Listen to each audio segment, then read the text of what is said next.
Hello and welcome to Record Sports Hotline Live. I'm Daniel Conn. I'm absolutely over the moon to be joined by Record Sports Michael Gannon. Mick, how's it going? Not bad, not bad. Evening, chaps. I've just about thawed out after last night. It was a cold one at Parkhead. My God. It was, Keith, how's it going with you as well? Yeah, good. Yep. Tired. Late nights. Getting kept up. I know I'd been tucked up in my kip a good hour or so before Mick would have been, but there you go. Made a catastrophic error of forgetting the long johns last night. I misjudged it. It was a long johns night last night. We're not quite out that season yet. But, that's the thing, Mick. You always go too early, don't you? Thing is, you've got to learn lessons at this level, and I'm taking some painful ones. I mean, February's still long john season. Right, what's the point? This is you're at the tail end of a Champions League campaign. If those lessons haven't been learnt already, then I don't fancy your chances for the return leg. I thought you were going to say you're at the tail end of your career, Mick. I didn't want to say. What's that, Mick? Go after it. Well, Mick, look, obviously you're at Celtic Park last night, a painfully cold Celtic Park, for Celtic's 2-1 defeat against Bayern Munich. I mean, we were just talking about it off air, but generally, what did you make of Celtic's display? I thought it was, I'm just saying now, I think it was a really, really interesting game. The phrase I kept in mind was the old Evie Scovdale line about the operation was a success, that the patient died. That's a great line. I thought it was so close to that for Celtic last night. I thought they played quite well. I think there was, I thought there was a bit of naivety with the two goals, which is, I think, undoing Celtic at times this level. I think Bayern are obviously a class above, right? But I actually thought Celtic played pretty decent for a long. I think the first half, I know that in TV it looked like it was Celtic a bit of doing, but in reality, see at the ground, I actually thought Celtic were doing a great containment job on Bayern, and they had enough threat on the break to give Munich something to think about. And it was weird. See the goal, actually, the goal summed it up, because Munich, I think they had one or two chances. I mean, the Kane header was one chance they had. Obviously, the other one was offside as well.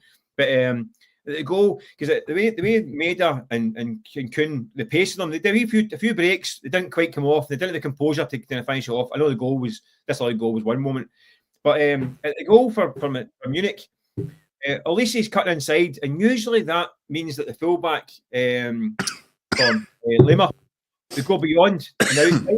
And I actually looked up at that moment, and Lema had stood on the halfway line, and he'd done it for 10 minutes. He refused to go up the park to back up his man, because he knew that Maeda had him on toast at the other end.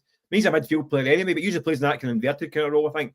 But he refused to budge, and it's the same on the other side, because they're almost worried about the two attacking wingers.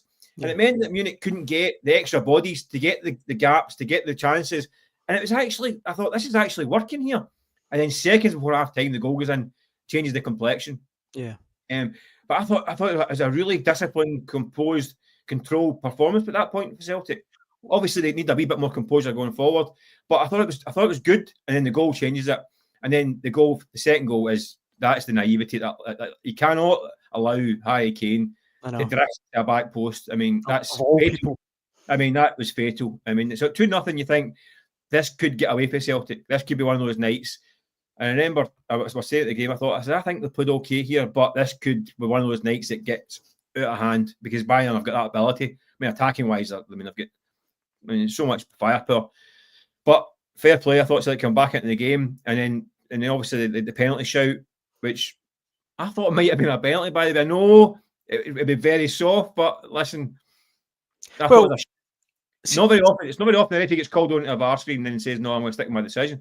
We'll see on that, Mick. I'll bring you in here, Keith, as well, because I said to Mick off air, I've actually got quite a lot of comments from fans who think it might well have been a penalty. And I know, Keith, we kind of agreed. I agreed with you that I didn't think it was. But see, some of these arguments kind of sway me a little bit. I mean, I'll read them out. David Gill, okay, he got the ball and play goes on, but then he fouls Engels and prevents him attempting to reach the ball. It's a Stonewall penalty.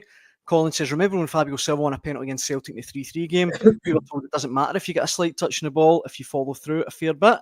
And Alex Hughes says, not sure how it's not a penalty. If you get the ball fairly then commit a foul, it's still a free kick, or in this case, a penalty.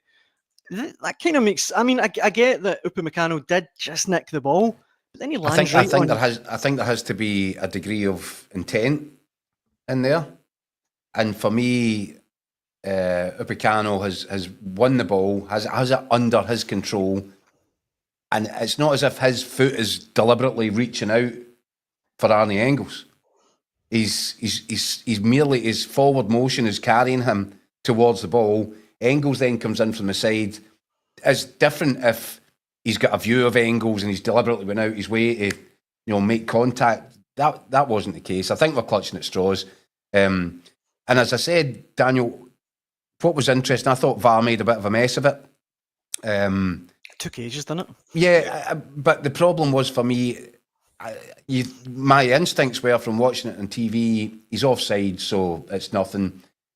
VAR did a really good job identifying the fact that Engels wasn't coming back from an offside position. He was in fact onside, and I think that's when they've gone, hold on, ref, you need to take a look at this. And for some reason they haven't checked from the angle which shows from behind the pair of them, Upamecano getting the ball and moving away. And that was, once you saw that, so my first instinct, I said last night, when I realised he was onside, I think it was a Stonewall penalty kick. But I think that angle was fairly conclusive. And I thought the ref, and I congratulate him on it. There are times when, we kind of slaughtered Nick Walsh for trying to use the video evidence to support his decision rather than to look at what actually had occurred.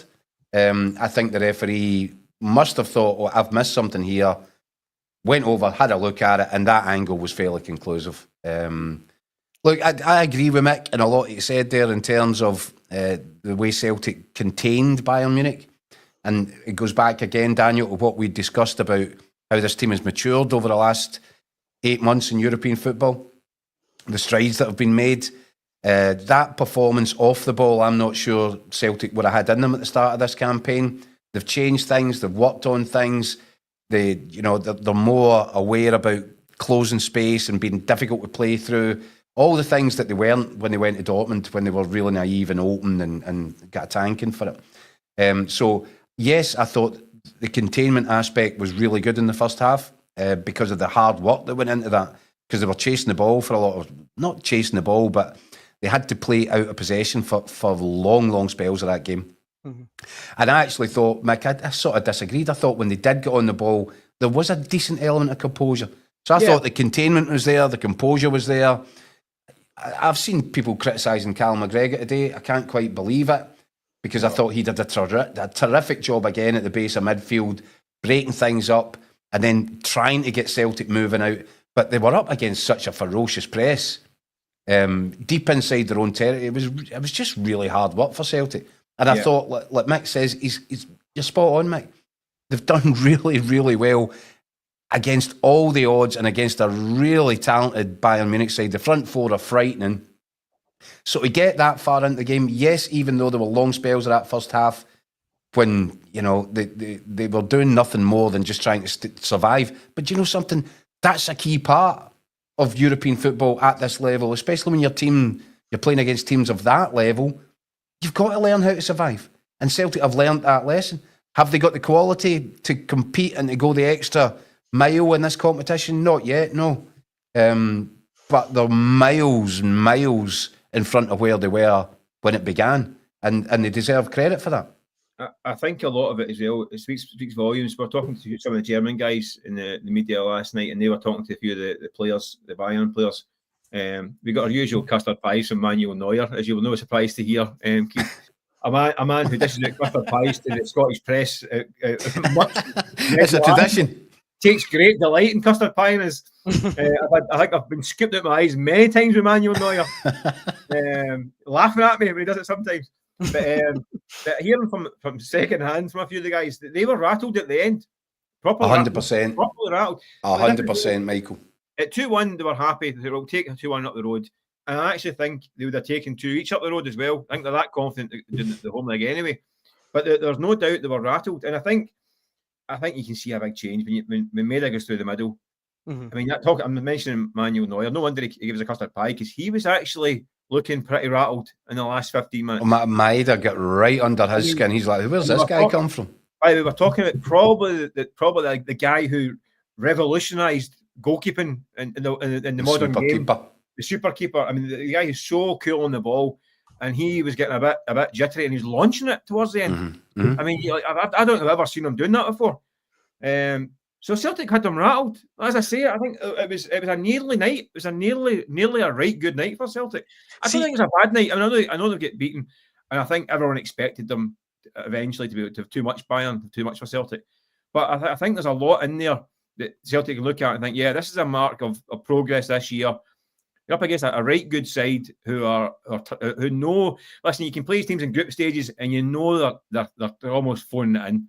They know they're going to qualify. They know, and people go, "Oh, Bayern, they lost to Feyenoord, they lost to Villa," and all that. You go, "Yeah, but these teams don't. I mean, they barely ball their backside. They games. Do what they need to do when they need to do it. That's what they do. And then the knockout stages, they turn it on. Bayern have been to the quarterfinals 14 out of 15 years, and the other time is they got to the last 16. So they just turn it on in the knockout stages. They turn up. I do think there was an element of that last night in the match as a microcosm, and that when Bayern arrived for this game last night, they realised they were in a bit of a hotbed.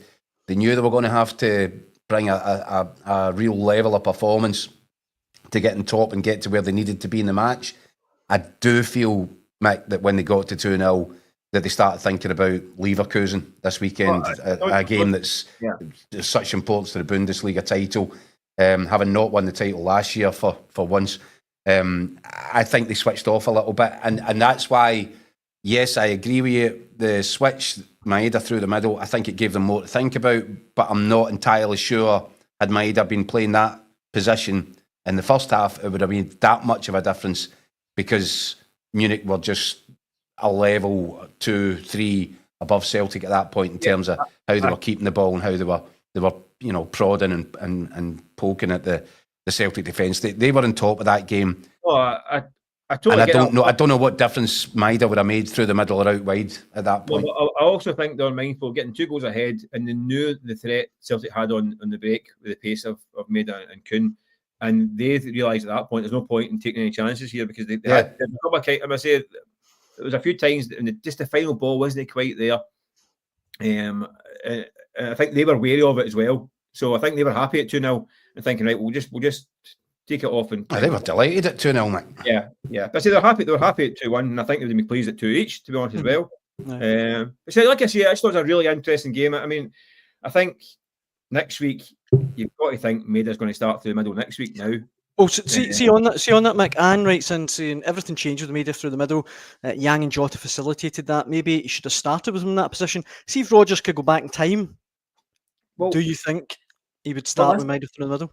This is the thing, though. But Maeda being out in that wing completely negated the right side, the right fullback, from helping out with Elise, who can do it on his own, by the way. But it took a bit away from him as well, because he couldn't overload that side. So I get that worked. That part worked. The only time it didn't work, I mean, listen, they got a bit of break of the ball for the first goal, and the finish is just ridiculous, isn't it? It's just stupid, that finish. Break and a silly finish. So it's that was a wee bit unlucky and a bit of quality at the same time. But that him out in that flank actually did work for a long time. Because it occupied him. Yep, 100%. That's what I'm saying. I mean, they barely crossed the half line after 20 minutes, because he knew that I'm going to be toast here another way. He's not a natural fullback anyway, I don't think. So it was a concern for them. I say likewise the other side. I mean, Kuhn showed in the 25th second that he could roast his fullback. So that balance worked. And then when the game gets a bit stretched later on, Maeda gets through the middle, and it's a different game at that point. Yeah. I still think maybe there's going to be a temptation to put Maeda through the middle, because I think he offers more in terms of occupying. I don't think, listen, the Germans are raving about the centre-half partnership with Dyer and Upimenka, you call him? Upamecano. Upamecano, sorry. I'm not. I think I've said his name a few different ways as well, to be fair. There's a lot going on there, isn't there? I'll keep the granddad right. There's a lot going on there. But I think they can be rattled. I mean, I think there's been times this season I watched a bit of Bayern in certain games, when they're under a bit of pressure, they can wobble. I mean, a lot of the games have had problems closing the games out. They'll maybe be 2 or 3 up sometimes, and then they'll lose goals, and so there's a.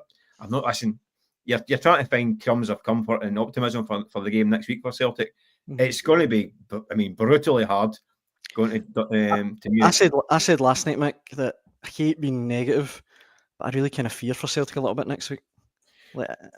Yeah, listen, you might as well suspend disbelief for 5 days. I mean, the tie is still alive, and it's until say otherwise, it's still there. And I don't think Bayern think it's done. And I mean, Bayern, listen, if ever there's a club that it just exudes arrogance, I mean, it oozes it, right?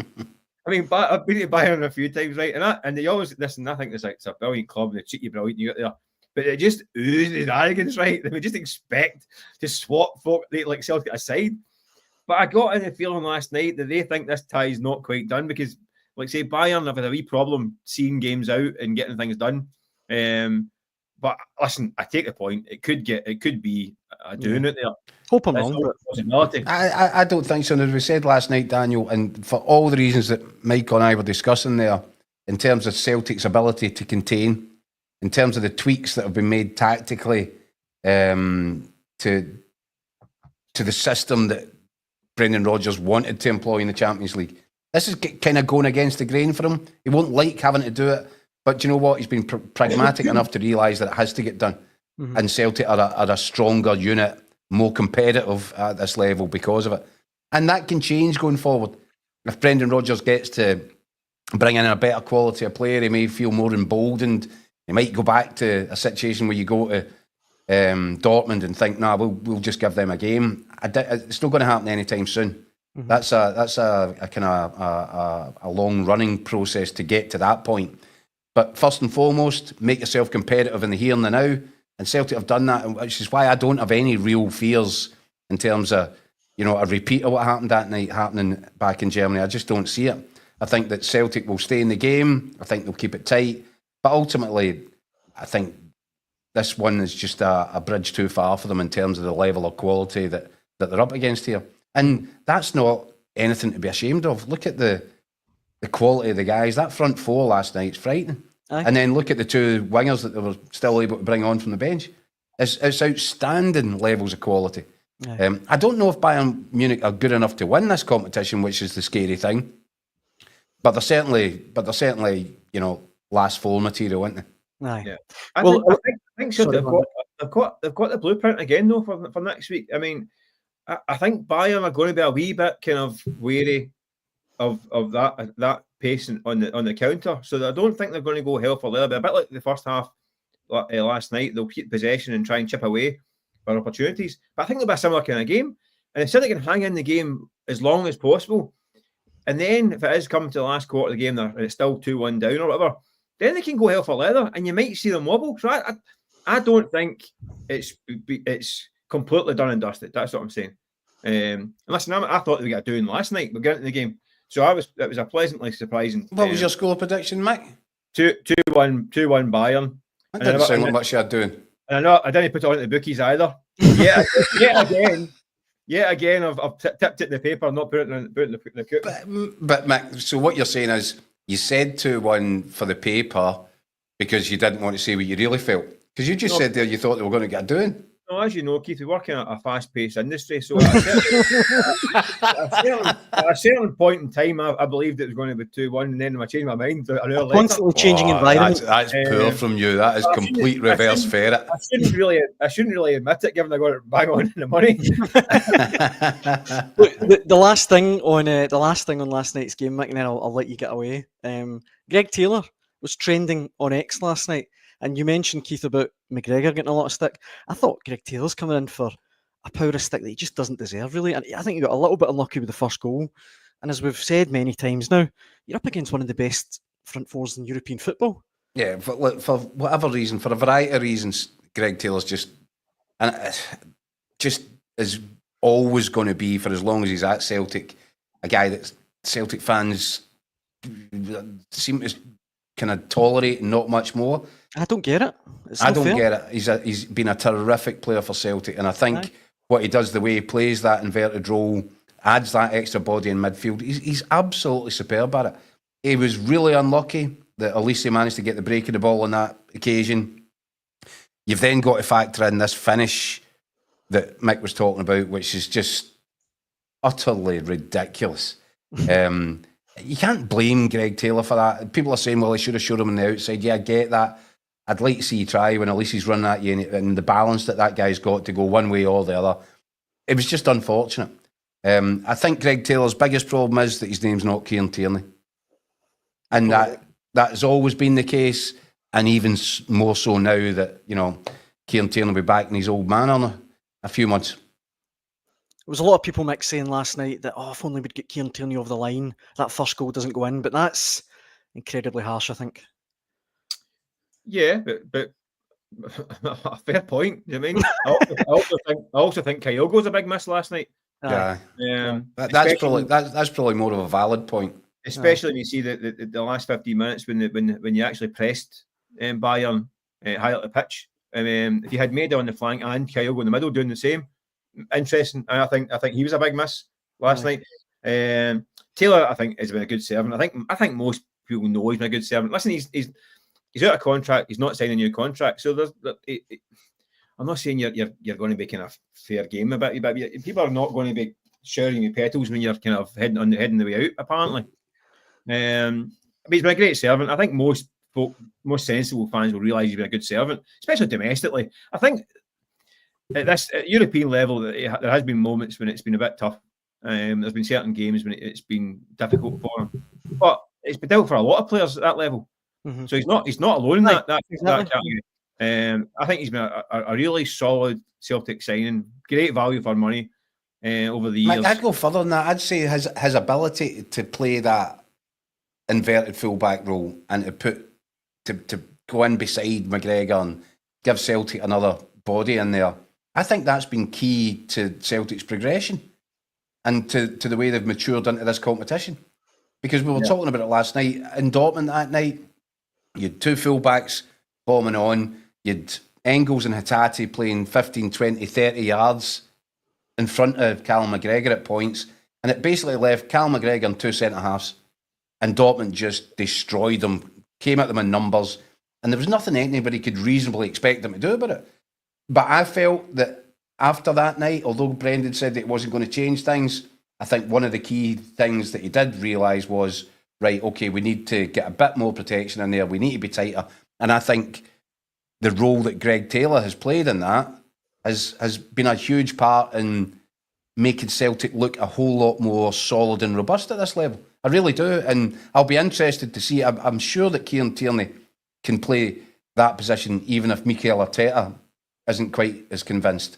But I'll be interested to see it, because I think in practice next season in the Champions League, Kieran Tierney's going to have to do something really similar to the role that Greg Taylor has been performing.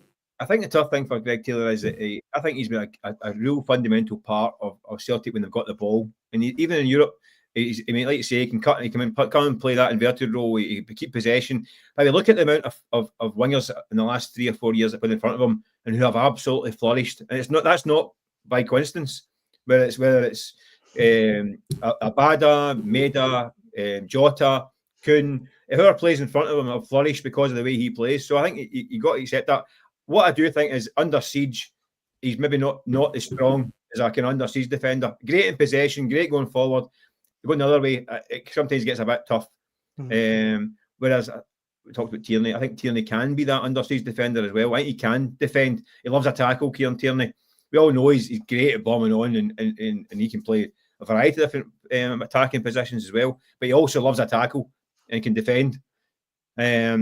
And maybe that's the area at this level. It's tougher, but it's tough. As I say, it's tough for everyone. For every Celtic player. Yeah, this is not just a Greg Taylor thing. It's a Celtic. No, and I find it a bit unfair that there's so much time and effort spent on over-analysing Greg Taylor's contribution. I think Greg Taylor can hold his head up really high in terms of looking back over what he's achieved at Celtic and the progress that he's made. Considering when he came to the club, I don't think many people would have thought this boy from Kilmarnock was going to end up playing as many games, winning as many honours, playing such a crucial part in it all. So I think the Celtic fans should appreciate, and I'm sure the vast majority do, appreciate his efforts and everything that he's done for the club in his time now. Mick, as always, it's been an absolute pleasure having you on the Hotline Live tonight, but we're going to have to send you out on loan. The transfer window's shut, but we're going to have to bring in another player, see how he does. That's Scotty. There's Scotty Madeleine Nubbin. Scotty's ready yet? The one and only Scott McDermott waiting to come in. What's that there? Something. Was that my tea ready? Was this the odd couple? What a substitution. You're making Keith jealous, Mick. The bod couple. Right. Mick, thank you very much for joining us in the Hotline Live as ever. Cheers, Mick. Cheers, Mick. Scott, how's it going? I'm not bad, Daniel. How are you? Okay? I'm very good, thanks. You were at the game last night. He's not, Daniel. He's actually playing a heroic role here. I think I've diagnosed him with COVID. I think he's got COVID 2025. Hold myself at my sick bed just for you, Daniel. So, hope you appreciate that. What a guy. Well, look, I had this comment in. I need to hit you this, Keith, because he keeps sending comments in. It's good that he's got his wee Under Armour jammies on, though, so that's nice. That's that. Did you get him that for Christmas, or was that? Dennis Mirren writes in saying, if Clement was in charge of Celtic last night, Keith would be slaughtering him as usual. Looks like Clement's Rangers are the last Scottish team in Europe again. And I bring that up just because we've not had a Clement update in a little while with the Celtic game. I'm not sure what Dennis's point is there. Me neither. But Dennis has sent in a lot of those comments. I thought I'd give him. He does. Dennis is one of the regular happy clapping loyal, isn't he? So good on you, Dennis. We've had obviously today the comments from the Rangers fan advisory board have come out. They had this meeting with Patrick Stewart. I would say happy clapping. I was going to say this was a meeting that I think I'm right in saying took place before the Queen's Park game. Yeah, that's right. Weeks ago, wasn't it? Aye, but the minutes have just come out, and of course we mentioned it on the show the other night that he's doubled down. Patrick Stewart saying Clement is not in place because it's for a financial decision. He says it's sporting ones. I'm a little bit concerned about the use of that, in that I'm pretty sure that this was said a matter of weeks ago, and I think if you're Patrick Stewart, well, I don't think Patrick Stewart's inclined to make the change anyway, but if he was inclined to make a change, I think he can, if somebody would say, well, wait a minute, I know that's something I said 3 weeks ago, that was before he sent out a team that got beat with Queen's Park. So I'm not sure how valid those remarks, I'm sure they're valid in that it was said and it's been properly minuted, but I think it's dated. I think it's dated horribly now, actually, given the events of the last 6-7 days. I've only skim read the minutes, Daniel. My biggest worry is, I don't know what Keith thinks, but I mean, and it seems to be the same all the time with Rangers whenever they put anything out about, whenever you hear anything like this. It's just buzzword after buzzword after buzzword, and nothing ever happens. Nothing ever changes. It's the same language that's used. It's the kind of thing you'd see in a PowerPoint presentation, and there's too many people like that, or there has been too many people like that inside Ibrox for far too long, and nothing seems to be improving, nothing seems to be getting better. And if I was in that advisory board, that's what would worry me the most. What is actually getting done here? Because I say Patrick Stewart's just the latest in a long line following on from Bisgrove and people like that before him, who keep saying the right things, but actions speak louder than words, and I don't think there's been enough action in the last few years. Well, even if the comments were from a few weeks ago, we've got a lot of comments sent in from fans watching tonight. Paul Thomas says it's maybe bordering on stupidity, but I actually admire the dedication to trusting the process that Patrick Stewart is showing. Douglas Graham says, you mean Patrick Stewart actually thinks Clement is good? Maybe he's the wrong man for CEO. And Wilma Graham just says Patrick Stewart needs to open his eyes. Daniel, Patrick Stewart actually says in those minutes that he's not happy with the level of communication towards fans, and that's going to improve. This is a club that's not put a tweet out since Sunday. Aye. You've literally not uttered a word since Sunday, and fans are crying out for some sort of clarity, some sort of explanation as to what happens next. What's the situation with the manager? What's the financial situation in terms of looking ahead to the summer transfer window? Absolutely nothing. Do you know what, Scott? You're spot on, and I'd go a little bit further than that. I actually think it's a dereliction of duty now. I think that there was a number of options opened, or certainly at least 2 options opened up to Patrick Stewart on Sunday. One was the obvious one. Yep. And he's already said, yeah, that's the easy option, and we're not going to do the easy thing, even if it wins a popularity contest. It's, we don't believe it's the right thing to do. Fine, you said that some weeks ago. You don't say nothing after that. You can't say nothing. You can't hide under your desk eating biscuits while the world is melting down all around you. You need to come out and address it. And even if your point remains the same, your mind remains unchanged, and you remain of a mind that making this change would be the wrong thing to do, then come out and say it. Double down on it. 100%. Own it. Speak to it. And tell the supporters that, do you know what, guys? As bad as that result was, I know it's really humiliating. I know it's probably one of the worst in the club's history, but it hasn't changed our view. Mm-hmm. And do you know why he's got a responsibility to do that? It's twofold. One, you've got paying customers that you're really in danger now of pushing away and poking a stick at to such an extent there's likely to be a reaction, and a bad reaction. But two, nobody said a word. As you said, they haven't even put out a tweet on their account. When was the last time you saw a Rangers Twitter account not put out a tweet in 4-5 days, whatever? But also, the first voice tomorrow is going to be the managers. Wow. So he's walking into a situation where the board have chosen to say nothing, do nothing. If they want him to stay in, if they still believe he's the guy, then come out and say it. And at least that way, that takes a little bit of the heat out of Clement's press conference tomorrow, given that first question he's going to be asked will be along the lines of, how are you still here? Aye. I totally agree, Keith, and I would actually add to that in terms of, I don't think that's where Clement helped himself post-match either. He never does. No. Right, but, and you're right, it should be a Patrick Stewart or Fraser Thornton, whoever, coming out with some kind of explanation, some kind of clarity. But in terms of that kind of, you mentioned it, that kind of emotive language there, trying to relate with fans in terms of letting them know that you understand how bad this is and you understand how humiliating it is. That's the line that Clement should have went down after the game, rather than going on with 30 shots at goal. I mean, somebody's got to ban him from mentioning shots on target when they lose a game of football. He should have come out after the game and not even mentioned the game. Nothing. He shouldn't have even touched on the actual game itself. He should have come out and basically said, it's unacceptable, it's embarrassing, it's humiliating. I won't put up with it. The players have been given that message. I can only apologise to the supporters and hope that I'm given the chance to turn it around. That's all I had to say. And I think he'd have got a lot more respect and maybe not get the same abuse that he got. I think the problem, Scott, is that he did say a lot of that, but he didn't aim any of it at himself. He aimed it all at his players. Yeah. And listen, I don't know where you go with that. If you've been in charge of that group of players now for well over a year, the results have been flaky throughout, with the odd occasional disaster thrown into it, and then that happens, and you're blaming the players. And these are a group of players that you've had plenty of time to assemble. You've told half of them you didn't fancy them at some point. It's just all over the place. He said the players were nervous in the second half. That's the bit, Scott. That is the word, nervous. How could they be?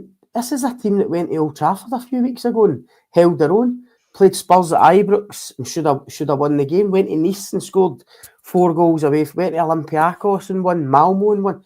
How could they possibly be nervous at home to Queen's Park, trying to break down a Queen's Park team that drew to each wee Bride about 4 minutes ago? I tell you, my theory on that is, Scott, I don't know if you've seen any of it, but we were on immediately after the game on Sunday. My theory is the nervousness came from the manager down. My theory is that he got into that dressing room and it was his bottle that was starting to crash. It was his senses that were starting to become scrambled. It was his head that was clouding over. I think the decision to replace Bailey Rice at half-time was an indication of we're in trouble. And I'm starting to panic. And I think that, and he actually said, and this I completely disagreed with his assessment as well, that the tempo improved in the second half. No, it didn't. Not what I was watching. It went the other way. And to me, it looked as if a nervousness had set in, as if whatever he said inside that dressing room Players went out there terrified for that second half. And then, in a peak of anger, he pulled off Hadji because Hadji misplaced a pass. Yeah. And Hadji was consistently looking like the one player that would unlock that Queen's Park defence. I tell you another thing, Scott, the more I've thought about it is, you watch that first half performance, it certainly wasn't a great Rangers performance, not by any manner of means. But you tell me they weren't in absolute control of the tie. I know. In complete control of the tie. What was the need to... There was no need to panic at half-time. It was, look, guys, do you know what? Sharpen up in the final third. A little bit more energy. I want to see you play it, move the ball a bit quicker. You'll get a goal in the first 10... I want a goal in the first 10, 15 minutes of this second half. Then I want another one. Let's put this thing to bed and get up the road. That's the attitude. Instead of that, I think he pressed the panic button. He made changes. God knows what young Bailey Rice is feeling like, by the way. The fall guy for that. Yep. And this is a guy that's saying he's here to develop young players and bring them on to the next level and put a value on them. Bailey Rice might take a while to recover for that. Who knows what damage that's got to do to that boy? And I think that's shameful. And I actually think at that minute in time, the manager had a responsibility. Even if he thought, I want to put Raskin on because I need more energy and more experience in the middle of the pitch, I think he had a responsibility to at least let Bailey Rice go out and have the first 10 minutes of that second half. And I think by taking him off, he's almost put a target in the young boy's back. I think that's shameful. And I think that he's done that to protect himself as well. And I think that's double shameful. The other thing is just a wee ad, and I just thought about it the other day because we spoke about it so much at the start of the season, but you think of the nonsense that was spouted about the sports science and about resting players and stuff like that. This was probably the first week of the season. Rangers had a full week to prepare for Queen's Park with no midweek game. And yet after the game, the manager's complaining about a lack of tempo and a lack of energy. How's that possible? Mm-hmm. So you can actually argue that they're better playing a midweek game, a Wednesday or Thursday, because at least they're a bit more at it come the Sunday. Marzuno in the comment section chimes in saying, what's the bottom if not losing to Queen's Park at Ibrox, losing to the ladies team? And of course, Rangers are playing Hearts this weekend at Tynecastle. It's a place that I think I'm right in saying the last two visits they've dropped points. Obviously, the first day of the season 0-0. I think the last day of the season as well, last season. Look, do you guys fancy them to win at the weekend? And if they don't win, if they get beat, does it make a difference to Clermont? No, how can it make a difference to Clermont? Well, if you can lose at home and blow your last chance of silverware against a team, as Scott said, that was drawing with East Kilbride the other week from the Championship, if that doesn't constitute a sacking offence, then how could a defeat at Tynecastle constitute a sacking offence? It can't. And you'd need to go through some serious mental gymnastics to get to the point where you explain that one. Mm-hmm. So, sorry, go on. No, I'm interested to hear what Scott thinks, but I just don't see...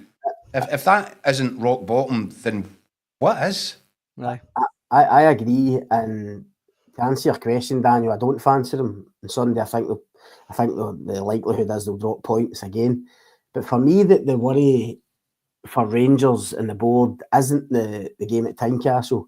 It's their next game, which is at home to St Mirren the following Saturday. Because I've spoken to a few Rangers fans, some with season tickets, and they don't want to go. I mean, they're now ready to stay away and saying that could be one of the lowest crowds they've had in a long time. If they slip up again at Tynecastle or get beat by Hearts, then I'd be really interested to see. There might be protests again, there might be banners, who knows? Probably from the ultras or the diehards, but I think even more worryingly will be the amount of empty seats, because these punters have had enough. And a home game against St Mirren, with all due respect, might be the perfect opportunity for them to vote with their feet and really show the board what they think. And it's probably the most hard-hitting thing they can do, is if you turn up for a league game. The directors turn up for a league game on a Saturday afternoon at 3 o'clock, and there's 20,000 inside Ibrox. I think that in itself might might actually force a change, or might force them into some kind of decision. It is kind of on the fans now, Keith. It feels like to force this change. If the board aren't going to do anything, they're not saying anything. I think Scott's right. I think the fans are going to have to do something about it. When was it not? Let's get it right. At every football club, it's always the fans, and you know, whether or not they're actually organising it and protesting, and they've brought banners and there's tifos or whatever. The point is that to run a successful football club, you can't do it without the people that are paying their money to come in through the door to buy replica strips. I'm surprised that Rangers Twitter account hasn't tweeted out a new 5th strip or something like that this week to chime in with the mood. Without the fans being there with you and prepared to go on the journey and sticking with it and going through thick and thin, you've not got a business. And these people in the boardroom are business people. They can't afford to alienate and ignore their customers to such an extent that there's no business left. And so it's just always been the way. And maybe there is an element of the Rangers board taking the supporters for granted. Mm-hmm. I'd go further than that. I'd say they're actually playing them like fools right now. And their failure to engage, even if, as I said, it was just to come out and say, we're convinced that we've done the right thing here and we're going to stick with it. The fact that they've not even felt inclined to come out and deliver a message and to communicate to their own supporters, I think it's a bit of a slap in the face all round. At least that would show a bit of leadership, Jack. Exactly. We said it the other night. If you're sticking by Clermont and it's the big picture, be brave enough to come out and say it. Put your name in it. Come out and back him. And at the very least, people have a wee bit of respect for you for actually owning it, showing a bit of leadership. And listen, if it goes wrong, it goes wrong. But at least you'll be able to say, at least you'll be able to look back and say, look, we did what we believed was right. No, we thought this would be the best long-term solution for the club. But as Keith said there, I mean, just to sit and do it. I mean, what are they waiting for? I mean, it's like, by saying nothing and doing nothing, as Jacko said, you're treating the punters with contempt. It's acting like there's nothing happened. There's nothing to see here. I mean, nothing to see here. What's the big deal, guys? What's the big fuss? I mean, it's bizarre. Well, look, we'll be back on Sunday to pour over the next chapter. What time? The Clermont-a-thon that's been going on. 6 o'clock, as always, Keith. 6 o'clock on Sunday. Okay. Yep. And we'll be pouring over not only Hearts versus Rangers, but all of the other Premiership games. Of course, Celtic are playing Dundee United, Kelly St Johnstone, St Mirren, Hibs, Dundee, Aberdeen and Motherwell, Ross County. And we'll be back on Sunday to talk about it all. Keith, as always, it's been a pleasure. Scott, thank you so much for joining us.